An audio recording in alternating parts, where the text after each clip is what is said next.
25 থেকে 30 বছর বয়সটা ভীষণ অদ্ভুত।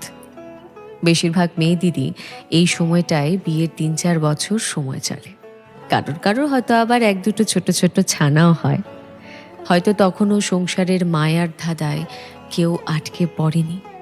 তবু হঠাৎ হঠাৎ করেই আয়নায় চোখ পড়লে সেই কিশোরী বেলার মতন অনেকক্ষণ তাকিয়ে থাকা আর হয়ে ওঠে না।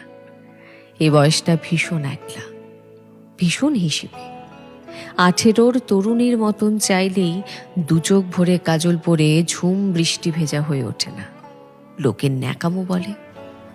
আবার 40-এর মতো সংসারের যাবতীয় সিদ্ধান্তে ঘরের মধ্যমণি হয়ে ওঠা যায় না। এতেও লোকে জেঠিমা বলে। 25 থেকে 30 বছর বয়সটা ভীষণ অভিমানী। হঠাৎ করে মনে হয় যে আগের মতন উথাল পাথাল প্রেমটা আর নেই। প্রতিদিন নিজেকে একটু একটু করে বদলাতে থাকা। 25 থেকে 30 ছুঁয়ে যাওয়া এই বয়সটা বড়ই বিষণ্ণ।